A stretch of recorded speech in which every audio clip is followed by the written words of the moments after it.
बच्चों, आज हम आपको क्लास 7 के भूगोल विषय के फर्स्ट चैप्टर पृथ्वी की आंतरिक संरचना के बारे में बताएंगे। आप लोग इसे पढ़ने से पहले अपनी अपनी कॉपियाँ और पेन लेकर बैठें और अंडरलाइन की गई बातों को आवश्यक रूप से लिखते भी जाएं। लेके बैठ गए आप लोग ना अपनी अपनी कॉपियाँ और पेन। इससे पहले हम क्लास 6 में आप लोगों ने हमने समस्त आकाशीय पिंडों और विशेष रूप से पृथ्वी के बाह्य धरातलीय स्वरूप के बारे में जाना था। आज हम जानेंगे इस चैप्टर में पृथ्वी के आंतरिक संरचना या आंतरिक स्वरूप के बारे में। हम जिस पृथ्वी पर रहते हैं या जिसे जानते हैं वो ऊपर से हमें ठंडी, ठोस और कठोर दिखाई देती है, लेकिन ये अंदर से कैसी है? कभी आपने ये बात सोची है? आज हम ये जानेंगे कि पृथ्वी अंदर से कैसी है। बाहर से ठंडी, ठोस और कठोर दिखने वाली पृथ्वी अंदर से आज भी गर्म है। क्यों? क्योंकि पृथ्वी सौरमंडल के 8 ग्रहों में से एक है और उत्पत्ति के समय पृथ्वी गर्म गैसों और धूल के कणों से बनी आग के दहकते हुए गोले के समान थी, यानी कि उसी आग के दहकते हुए एक टुकड़े के समान थी।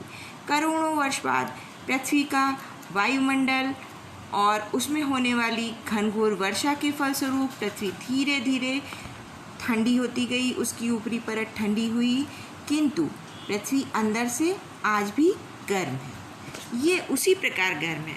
इसे हम एक प्रयोग द्वारा अनुभव कर सकते हैं कि जैसे कि एक गोरसी में हम उपले या कंडे को रखकर जलाते हैं और कंडी जल जाने के बाद उसकी राख ऊपर से ठंडी दिखाई देती है, किंतु अगर हम उसमें लोहे की पतली लंबी सिलाई राख के अंदर डालते हैं तो उसमें हम गर्म होने का अनुभव करते हैं।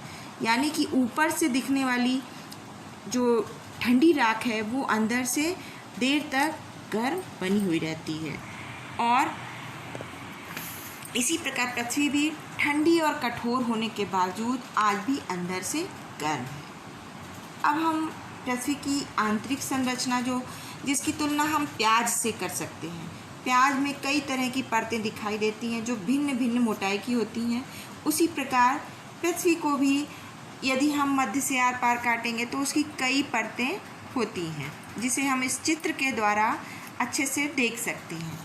पृथ्वी की सबसे ऊपरी परत को हम भूपर्पटी कहते हैं और उसके बाद हम मेंटल, जिसे हम 2 भागों में जानते हैं, ऊपरी मेंटल और निचला मेंटल। उसके बाद तीसरी आंतरिक परत होती है क्रोड, जिसको हम बाह्य क्रोड और आंतरिक क्रोड के रूप में जानते हैं।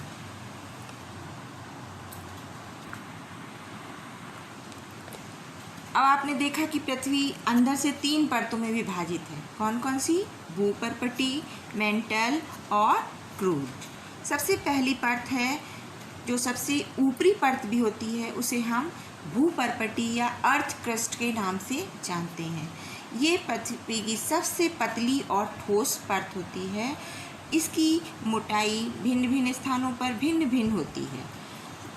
इस भूपर्पटी का निर्माण चट्टानें और मिट्टियाँ करती हैं, जिसमें सिलिका और एल्युमिनियम पदार्थों की अधिकता के कारण हम इसे सियाल नाम से भी जानते हैं।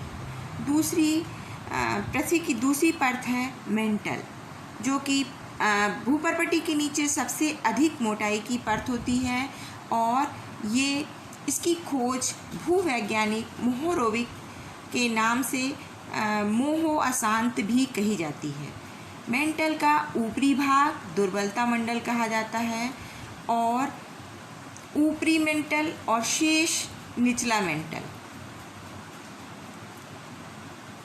भूपर्पटी और मेंटल का ऊपरी भाग मिलकर स्थल मंडल कहलाता है। सिलिका मैग्नीशियम पदार्थों की अधिकता के कारण इस परत को हम सीमा के नाम से भी जानते हैं। तीसरी परत है क्रोड। पृथ्वी का सबसे भीतरी भाग क्रोड कहलाता है। क्रोड और मेंटल की सीमा 2900 किलोमीटर की गहराई पर है। क्रोड परत 2 भागों में विभाजित है। पहला है बाह्य क्रोड, दूसरा है आंतरिक क्रोड। क्रोड भारी धातुओं जैसे निकेल और लोहे से बने होने के कारण निफे नाम से भी जानी जाती है। शैल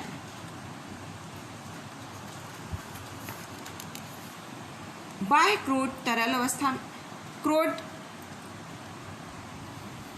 के दोनों भागों में बाह्य क्रोड तरल अवस्था में प्राप्त होता है, जबकि आंतरिक क्रोड ठोस अवस्था में प्राप्त होता है। क्रोड भारी पदार्थों मुख्यतः लोहे तथा निकेल से बना है। फिर हम देखते हैं शैल यानी रॉक्स या चट्टान। ये खनिजों के मिश्रण से बना हुआ पदार्थ होता है, जिसे हम शैल, चट्टान या रॉक्स के नाम से जानते हैं। ये विभिन्न आकृतियों, आकारों एवं रंगों में पाई जाती है। ये इनमें कोई कठोर होती हैं, इतनी अधिक कठोर होती हैं, और कोई मिट्टी व रेत की तरह मुलायम भी होती हैं। हम देखते हैं कि घर में सिलबट्टे का प्रयोग होता है, वो भी पत्थर का होता है। जिस स्लेट पर लिखते हैं वो भी पत्थर का होता है, और गांव के लोग जिस भूमि पर खेती करते हैं वो भी एक प्रकार की चट्टान या शैल का प्रकार ही है। निर्माण के आधार पर शैलों के 3 प्रकार होते हैं मुख्यतः। पहला है आग्नेय शैल। आग्नेय लैटिन शब्द इग्निस का रूपांतरण है। इग्निस का अर्थ होता है आग। इस चित्र में हम देख सकते हैं कि उड़ती हुई राख और धुआं जैसा पदार्थ निकलता हुआ दिखाई दे रहा है। ये तरल पदार्थ पृथ्वी के आंतरिक भागों में गर्म एवं पिघले हुए रूप में रहते हैं। इसे मैग्मा कहते हैं। जब ये मैग्मा पृथ्वी के धरातल पर पहुंचता है तो लावा कहलाता है।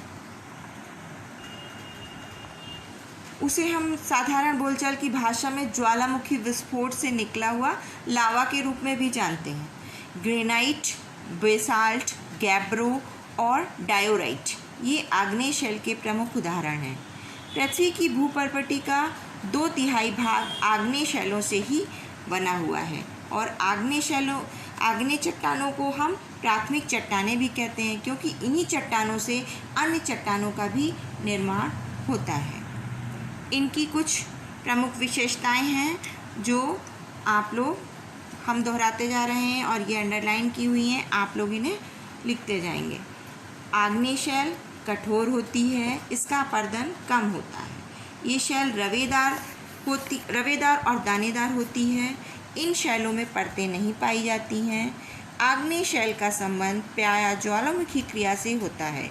आग्नेय शैलों में सोना, चांदी, लोहा, अभ्रक आदि खनिज पदार्थ मिलते हैं।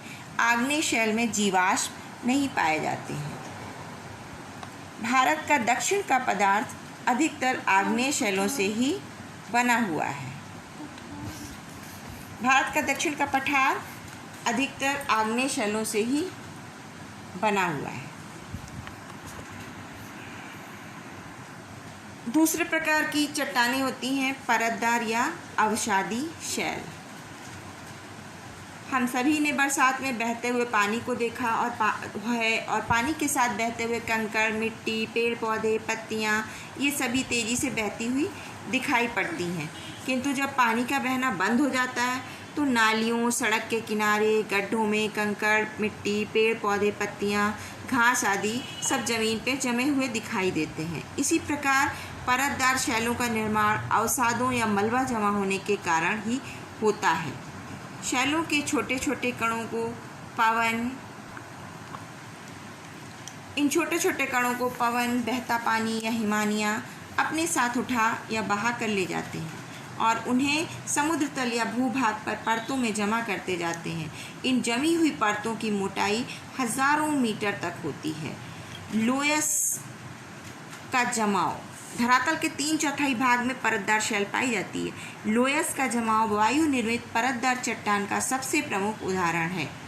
भारत का पहरेदार कहलाने वाला हिमालय पर्वत भी एक प्रकार की परतदार चट्टानों से बना हुआ पहाड़ है। बलुआ पत्थर, स्लेट, चूने का पत्थर, कोयला, खड़िया, मिट्टी आदि चट्टानें परतदार चट्टान के उदाहरण हैं। परतदार शैलों की विशेषताएं ये भी अंडरलाइन की हुई हैं, हम पढ़ रहे हैं और आप लोग इसको लिखते जाएंगे। परतदार शैल का निर्माण चट्टान, चूर्ण तथा जीवावशेषों एवं वनस्पतियों के एकत्रीकरण से होता है। अतः परतदार शैल में जीवाश्म पाए जाते हैं। परतदार शैलों में परतें पाई जाती हैं, परंतु ये शैल रवेदार नहीं होते। परतदार शैल प्रायः मुलायम होते हैं, जैसे चीका, मिट्टी, कीचड़, परंतु कुछ चट्टानें कड़ी भी होती हैं, जैसे बलुआ पत्थर। उसमें बालू की परतें जमती जाती हैं और वो पत्थर के रूप में आपको दिखाई देने लगती हैं। परतदार चट्टानों में खनिज तेल, कोयला एवं अन्य प्रकार के बहुमूल्य खनिज पाए जाते हैं। सोचिए, अगर परतदार शैल ना होते तो कोयला और खनिज तेल कहाँ से मिलता।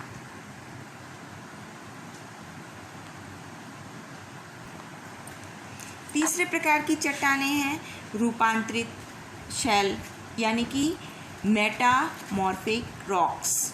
रूपांतरित शैल, जैसा कि शब्द रूपांतरण से ही पता चलता है कि ये चट्टानें अन्य चट्टानों के रूप में परिवर्तन के फलस्वरूप ही निर्मित होती हैं। परतदार शैल तथा आग्नेय शैल में दाब और ताप द्वारा परिवर्तन के फलस्वरूप ही रूपांतरित शैल का निर्माण होता है। रूपांतरण की क्रिया के दौरान चट्टान का संगठन तथा रूप रंग बदलता जाता है, परंतु चट्टान में किसी प्रकार का विघटन या वियोजन नहीं होता। उदाहरण के लिए जैसे कच्ची मिट्टी से ईंट का बनाना, ईंट जो हमारे और आपके घरों के निर्माण में काम आती है। उसी प्रकार ये एक चित्र आप देख रहे हैं ताजमहल का, जो सफ़ेद संगमरमर से बना हुआ है और विश्व के महानतम आश्चर्यों में से एक माना जाता है। विश्व के 7 आश्चर्यों में से एक आगरा का ताजमहल सफ़ेद संगमरमर से बना हुआ है। इसको भी आप लोग नोट डाउन कर लीजिए। रूपांतरित शैल की विशेषताएं, इसे भी आपको लिखना है, ये अंडरलाइन की हुई हैं। रूपांतरित चट्टानें ताप व दाब के द्वारा बनती हैं। इन चट्टानों में कठोरता अधिक होती है, जिससे ये चट्टानें जल्दी नहीं टूटती हैं। ये चट्टानें मूल्यवान पत्थर संगमरमर से लेकर हीरा, नीलम, माणिक जैसे रत्न प्रदान करती हैं।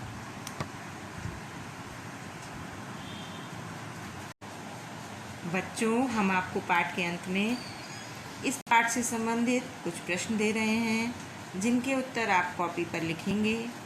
और हाँ, अगला पाठ पढ़ाने से पहले मैं आपको इनके उत्तर स्वयं भी बताऊंगी।